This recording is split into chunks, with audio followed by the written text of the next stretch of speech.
You look at the world and think you see it clearly, as if your eyes are windows to an objective reality. But what you see is not the world as it truly is. It's a world filtered through the mind, shaped and colored by your own thoughts, expectations, and memories. The moment you look at something, the mind immediately begins to categorize and label it. A tree is no longer a vast and intricate network of life, rooted in the earth and reaching for the sky. It's reduced to just a word, tree.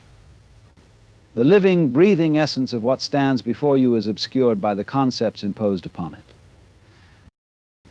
Even more subtle is the way your beliefs influence what you see. If you expect the world to be harsh and unfriendly, you'll find evidence for that wherever you look. If you believe life is full of beauty, you'll see beauty everywhere. The mind projects its interpretations onto the canvas of reality, mistaking these projections for truth. It's not that the world changes, it's that your lens determines the picture you perceive. Consider how emotions cloud perception. When you're angry, the world appears hostile. When you're in love, it seems radiant. Yet the world itself hasn't changed at all. Only your inner state has shifted. It's as though you're looking through tinted glasses, unaware that the color comes not from the world, but from the lens you wear. This illusion goes deeper still.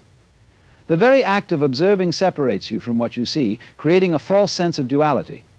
You believe you're here looking at something out there, but this separation is only an idea, a construct of the mind. In truth, the observer and the observed are part of the same flow, inseparable and intertwined. What you think you're seeing is not the thing itself, but an image shaped by your conditioning, your habits of thought. It's a shadow play, a reflection of your inner world cast onto the external. And until this is understood, you'll mistake the reflection for the real, never truly seeing what is. When you encounter something new, the mind instinctively reaches for a label, a name or a category to assign to it. It happens so quickly, so automatically, that you hardly notice. A bird flits across the sky, and in an instant, it is no longer a living mystery, but simply a bird. The word itself becomes a box, and within that box, the vastness of what it actually is gets lost. You no longer see the intricate dance of its feathers, the sharp glint in its eye, or the infinite grace of its flight. Instead, the mind is satisfied with its label, and the curiosity fades. This habit of labeling creates a world of shortcuts, a simplified map that is mistaken for the territory. When you see a tree, you don't see its ancient stillness or the way it bends and breathes with the wind. You don't notice the way it transforms sunlight into life, or how its roots quietly weave into the soil, connecting it to all the life around it. Instead, the word tree flashes in your mind, and with it comes a flood of preconceived notions. What you've been told a tree is what you expect it to be. In doing so, the tree as it is vanishes behind the idea of a tree. This doesn't just happen with the natural world, it happens with people too. You meet someone, and within seconds you assign them a label. They become kind or difficult, successful or ordinary, and you begin to see them not as they are, but as your label defines them. The full depth of their being is obscured by the categories imposed upon them, and your interactions with them are shaped more by the label than by who they truly are. The trap of labels isn't that they are entirely false, but that they are incomplete. They flatten the richness of experience into manageable fragments, making it easier to navigate the world but harder to truly experience it. They create an illusion of understanding, a sense that you know something when, in reality, you've only scratched the surface. The living, breathing reality of the thing, its uniqueness, its dynamism, its mystery gets buried beneath the weight of a single word or phrase. And so life becomes a collection of symbols, a play of ideas detached from the raw, immediate truth of existence. You walk through a world that feels known, predictable, and categorized, but in that familiarity, something profound is lost. The wonder, the awe, the sheer vitality of being is traded for the comfort of definition. The label may seem like a way of understanding the world, but in truth, it limits your ability to truly see. Emotions act as unseen lenses through which you perceive the world, coloring every experience with their unique shades. When you are joyful, the world seems brighter, friendlier, and full of possibility. The same streets you walk every day appear alive with charm, and even the smallest details of birds singing, a stranger's smile, seem to glow with significance. But when sadness settles in, the same world feels heavy and gray. The streets become empty, the faces indifferent, and the sounds muted. Nothing outwardly has changed, yet everything seems different. This is the strange power of emotion. It doesn't just arise within you, it shapes the very reality you believe you are seeing. Anger, for instance, tightens your focus. It hones in on threats, real or imagined, amplifying every slight and feeding its own fire.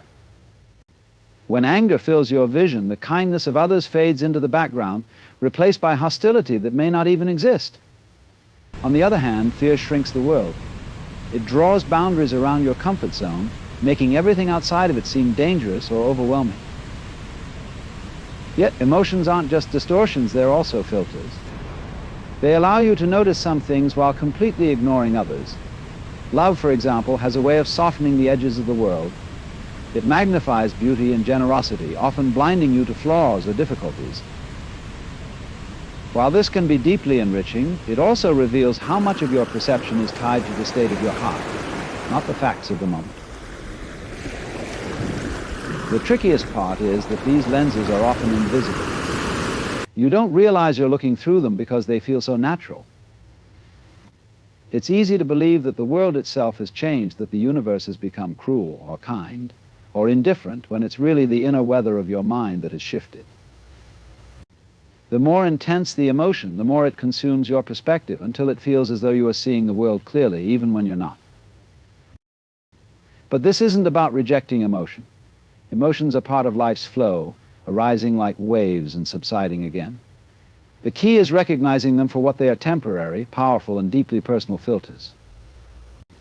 When you become aware of the lens you're wearing, you gain the ability to step back, even for a moment, and see how it's shaping your view. This awareness doesn't erase the emotion, but it loosens its grip, allowing you to glimpse the world beyond the filter it creates. Emotions, in their raw intensity, can make the world seem smaller, larger, darker, or brighter. But the world itself remains unchanged. The lens may shift, but reality is always there, waiting to be seen as it is. Breaking free of filters begins with a simple yet profound realization. Much of what you see is not the world itself, but a reflection of your own mind. The filters of thought, belief, and habit are so deeply ingrained that you may not even notice them. They act like an invisible barrier between you and reality, shaping everything you experience into what you expect or want it to be. To break free, you must first see the filters for what they are: constructs of the mind, not the truth of the world. This requires a kind of unlearning, a willingness to step back from the automatic patterns of labeling, judging, and interpreting. Imagine standing before a flower. The mind almost immediately categorizes it. This is a rose, it says. It's beautiful, but in doing so, the mind closes the door to deeper seeing. The rose becomes just another rose, and its uniqueness, its vibrant aliveness, slips away unnoticed. Breaking free of filters means pausing before that door closes. It means letting the flower reveal itself to you not as an object, but as something living, intricate, and whole. The process is not about rejecting thoughts or beliefs, but about loosening your attachment to them. You begin to notice the filters at work, how they arise from past experiences, fears, desires, and cultural conditioning. You see how a single belief can narrow your view of a person, a situation, or even yourself. For example, the belief that life is a struggle colors everything in shades of difficulty, making even moments of ease feel fleeting or undeserved. But when you recognize that belief as a filter, it loses its grip. You see it for what it is: just a thought, not the fabric of reality. Breaking free also involves embracing the unknown. Filters often give the illusion of certainty, making the world feel predictable and manageable. But that certainty comes at a cost. It blinds you to the vastness and mystery of life, reducing the infinite to something small and graspable. When you let go of the need to know, to define, and to control, you open yourself to seeing things as they are: raw, unfiltered, and endlessly surprising. This freedom doesn't mean abandoning judgment entirely. Judgment has its place. It helps you navigate the practicalities of life. But to truly see, you must learn to set judgment aside, even if only for a moment. In that space, you find clarity. A person is no longer just difficult or kind. They are a complex being filled with contradictions, just like you. A sunset is no longer just beautiful. It is an explosion of color and light, unfolding moment by moment, unrepeatable and alive. When the filters fall away, even briefly, the world becomes vivid in a way that words cannot capture. You see not with your mind, but with your whole being, and in that seeing a sense of connection arises. The boundary between you and the world softens, and you realize that you are not separate from what you perceive. The world is not something out there, but something you are intrinsically a part of. Breaking free of filters is not about changing the world, it is about changing the way you see. And in that seeing, the world is transformed. When you look around, you might see the world as a collection of separate things, objects, people, events, each existing independently, each with its own boundaries. But when you look more closely, when you observe beyond the surface, you start to see something quite different. Everything is connected, not in some abstract or distant way, but in an immediate, visceral sense. The tree outside your window is not just a tree, it is part of a vast web of life, interacting with the soil, the air, the water, and the creatures around it. And you, too, are part of this web, woven into the fabric of existence in ways that you can't always see, but that are there, always present. Consider the simple act of breathing. Every breath you take is a shared act between you and the world. The air you inhale comes from the trees, from the oceans, from the vast ecosystem of the planet. What you breathe out, carbon dioxide, is returned to the earth, a tiny offering to the cycle of life. You are not separate from the world you inhabit, you are in constant exchange with it. The atoms that make up your body were once part of stars, once part of the earth, once part of other beings. The food you eat, the water you drink, they carry the energy of the earth, which in turn carries the energy of the sun, the source of all life on this planet. The interconnectedness is not limited to physical processes. It extends to the realm of thought and emotion as well. When you speak to someone, your words do not simply remain within the boundaries of your mouth and theirs. They reverberate outward, creating ripples in the minds of others, affecting their thoughts, feelings, and actions. What you say may seem like a personal expression, but it inevitably interacts with the broader world of relationships, ideas, and collective history. Your joy, your pain, your dreams, and your struggles all affect the people around you, and in turn, the world you inhabit is shaped by those same forces. You are not an isolated individual, separate from the rest of creation.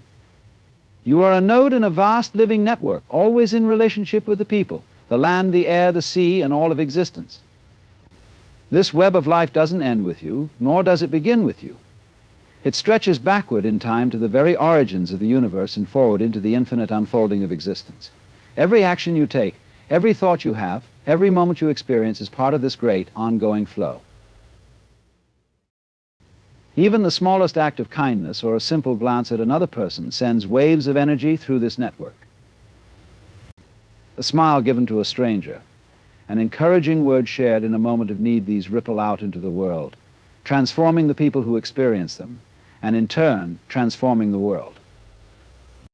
The consequences may seem subtle, but they are profound, for they are not confined to one person or one moment. They become part of the interconnected web, subtly shifting the flow of energy in ways you may never fully understand. The world does not exist as a collection of isolated parts, but as a whole, constantly evolving, constantly interacting. Every tree, every animal, every human being, every grain of sand is part of this great unfolding. It is through this interconnectedness that life is sustained, that the mystery of existence deepens. The illusion of separateness, the idea that we are each alone, each isolated, is just that, an illusion. When we see through that illusion, we begin to understand that we are all bound together in this grand, intricate dance of existence. There is no outside to this web, we are all inside it. And in that shared space, the boundaries between us dissolve. The present moment is the only moment that truly exists. It is the only real moment, the one that is alive, vibrant, and unfolding right now. Yet for most of us, it often goes unnoticed. We spend much of our time either dwelling on the past or dreaming of the future, as though those times hold more meaning than what is happening in the here and now. The past is a memory, a collection of images and stories, and the future is a projection, a hope or fear yet to materialize. But the present, the only moment we truly have, is where life happens, where the universe is alive and speaking, where every breath, every sound, every sensation is a gateway into deeper understanding. When you stop, when you let go of the constant need to analyze, plan, or worry, you begin to feel the present moment's pulse. It's not just a static point in time, but a living, breathing reality filled with possibility. The moment is always fresh, always new, always unfolding in ways that are beyond prediction or control. When you step into the present fully, you begin to experience life in a way that is both immediate and profound. You stop looking for answers and start simply living the question, trusting that life will reveal itself in its own time, in its own way. The present moment is also a mirror. It reflects everything you are, everything you've been, and everything you're becoming. When you are fully in the moment, you are no longer trying to escape yourself. There are no distractions, no past regrets or future anxieties to pull you away. You become aware of the thoughts, feelings, and sensations that arise, but you no longer cling to them. You simply observe. In that observation, you begin to see more clearly not just the world around you, but yourself. You see your habitual patterns of thought, your tendencies to judge, your desires to control. And in seeing them, you start to loosen your grip on them, realizing that they are not who you truly are. This is the power of the present moment. It pulls you out of the story of who you think you are and into the truth of who you are. It strips away the layers of the past and the future, leaving you with the raw, unfiltered experience of being alive. In the present moment, you find your true nature not as a fixed identity, but as a fluid, ever-changing part of the universe's grand expression. You realize that you are not separate from the world, you are a part of it, and every moment is an invitation to experience that interconnectedness. When you are fully present, you also discover that time itself begins to bend. The sense of urgency, the feeling that there's never enough time, fades away. Time is no longer something you chase, it becomes a companion, moving with you as you move with it. You begin to realize that time is a human construct, a way of organizing experiences, but that life itself is timeless. In the moment, you experience eternity not as some abstract idea, but as the underlying rhythm of existence, constantly present, always unfolding. This shift in perception happens when you allow yourself to simply be in the present, without trying to control it or make it conform to your expectations.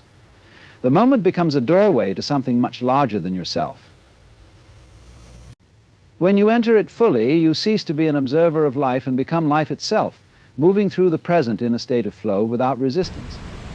In this state, you see that the moment is not something you need to get through or make better. It is everything you need and everything you could ever need, because it contains the entirety of existence within it.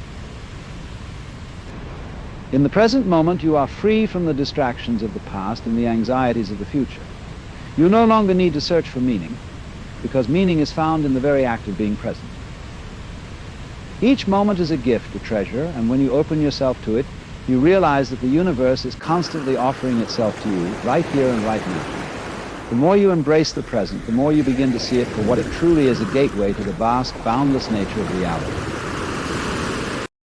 Surrendering to reality is not about giving up, but about letting go of the struggle.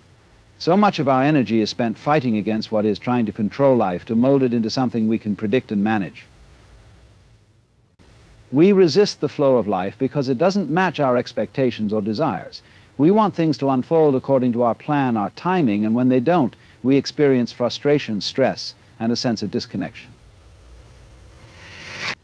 But reality in its purest form is not something that can be controlled or manipulated. It is a dynamic, ever-changing force, flowing and shifting with a natural rhythm that doesn't always align with our personal desires. To surrender to reality is to stop resisting this flow, to stop struggling against the currents of life. It means accepting that things are as they are, not as you wish them to be. It is recognizing that you can't force a flower to bloom before its time, and similarly, you can't force life to unfold according to your timeline. Surrender is the recognition that you are a part of this vast, interconnected web, and that the rhythm of the universe is not something you control, it's something you move with, like a dancer flowing with the music. This doesn't mean that you become passive or indifferent to life. Surrendering to reality is not about being helpless or resigned. It is about engaging with life in its fullness, but without the need to control, to fight, or to demand outcomes. It's about giving up the illusion that you are separate from the world and embracing the fact that you are an integral part of it. You stop clinging to outcomes, to results, and to the need for things to go a certain way. Instead, you allow yourself to flow with life, accepting whatever arises with openness, curiosity, and trust. In surrendering, you move from a place of force and effort to a place of ease and receptivity. You stop imposing your will on reality and instead open yourself to it. You allow things to unfold naturally, without interference, knowing that everything that happens is part of a larger, cosmic pattern that is beyond your comprehension. This is not a resignation to fate, but a deep trust that the universe has its own way of unfolding, and that in the grand scheme of things, everything is exactly as it should be. Surrendering to reality also means letting go of your attachment to specific outcomes. It's not that you stop making choices or taking action, but that you relinquish the need for those choices to result in a particular outcome. You let go of the belief that the future is something you can completely control, and instead you embrace the unfolding mystery of life. You let go of the need to know the next step and trust that each step will reveal itself when it's time. When you surrender, you begin to experience life with a new kind of freedom. You are no longer tethered to expectations or judgments, but you are free to experience life as it comes raw, unfiltered, and real. You no longer need to constantly strive to achieve or to prove yourself. You realize that life itself is the gift, and you do not need to hold on so tightly to any one moment or experience. Instead, you embrace the entirety of life, understanding that it is constantly changing, constantly flowing, and that each moment, no matter how challenging, is an opportunity for growth and learning. The act of surrender is also the act of trusting. Trusting in the mystery of life, trusting in your own ability to adapt, and trusting that, in the end, everything is part of a larger pattern that you cannot always see. When you surrender, you stop seeking control and allow yourself to be part of something much larger than yourself, a force that moves through you and through all things. This doesn't mean you give up responsibility or awareness. It simply means that you stop fighting, stop forcing, and allow life to be what it is. In that acceptance, there is peace, and in that peace, there is the freedom to truly live. When you look out into the world, what do you see? A series of separate objects, people, and places. Or do you see a vast, interconnected web of life, where each part is inseparable from the whole? Most of us are conditioned to perceive the world through the lens of separateness. We see ourselves as distinct from others, the earth and the universe. We categorize everything into neatly defined boxes. This is me, that is you, this is nature, and that is the sky. But the truth is, these divisions are illusions. At the deepest level, everything is part of the same living, breathing, ever-changing whole. When you begin to see the world as one, you start to perceive life as a flow, a continuous unfolding of interconnected events and experiences. The idea of separation, which we cling to, begins to dissolve. You no longer see people as isolated individuals with distinct lives, but as expressions of the same energy, moving in different forms. The boundaries between self and other, between one person and another, begin to blur. You start to see that the person sitting across from you, the bird perched on the branch, and the cloud drifting in the sky are all part of the same cosmic dance. They all arise from the same source, and they are all moving toward the same end. This shift in perception doesn't stop at people. It extends to everything around you, the earth, the oceans, the plants, the animals, the stars. They are not separate from you, but part of a unified existence. The earth is not merely a place you live on, but a living organism that supports you, nurtures you, and is intimately connected with your very being. The trees that sway in the breeze, the rivers that carve their paths through the landscape, and the mountains that rise majestically from the earth, they are all part of you, just as you are part of them. To see the world as one is to acknowledge the deep interconnectedness of all things. It's to realize that every action you take, no matter how small, ripples out into the world, affecting everything around you. When you harm the earth, you harm yourself. When you bring joy to another, you bring joy to the whole. Every thought, every word, and every deed is part of the fabric of existence, woven together in a way that is beyond our comprehension. This recognition doesn't create a sense of distance or detachment from the world. Rather, it deepens your connection to it. You realize that you are not an isolated being moving through life alone, but a part of a vast, interconnected web of life that stretches across time and space. In seeing the world as one, you also begin to see beyond the surface of things. You understand that nothing exists in isolation, that each thing is the result of countless factors, influences, and forces that have come together in this moment. The person you meet is not just an individual, but a complex web of experiences, thoughts, feelings, and relationships. The tree in front of you is not just a tree, it is the result of countless cycles of growth, decay, and renewal, part of the Earth's long history of transformation. Every object, every being, and every event carries within it the essence of the entire universe, condensed into this one moment. This shift in perspective also allows you to see life with greater compassion. When you realize that all beings are interconnected, you begin to understand their struggles and joys as your own. You see that the pain of others is your pain, and the happiness of others is your happiness. You can no longer ignore the suffering of the world, because it is your suffering too. But equally, you can no longer ignore the beauty and joy of the world, for it is your beauty and joy as well. When you see the world as one, you no longer live in opposition to life. You live in harmony with it, understanding that your actions are a reflection of the larger whole. This way of seeing also opens you to a deeper sense of gratitude.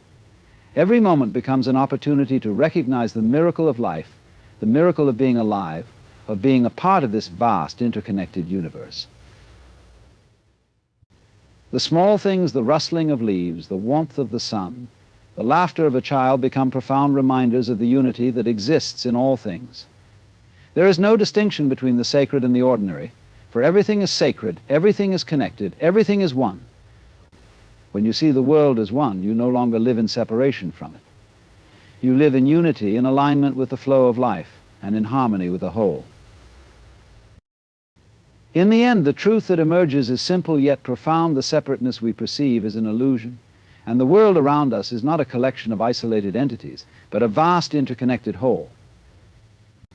Our thoughts, our actions, and our very existence are intricately woven into the fabric of life, bound together by invisible threads that stretch across time, space, and being. To surrender to the present, to see the world as one, is to live in harmony with the flow of reality, to embrace the mystery of existence with an open heart and mind. When we let go of our filters, our labels, and our resistance, we come to realize that life is not something we need to control, but something we are an integral part of. The world in all its complexity is unfolding in perfect order, and by simply allowing ourselves to experience it without interference, we find that we are not just observers, but active participants in this great dance of existence. The more we see with clarity, the more we realize that we are the world, and the world is us inseparable, alive, and eternally unfolding.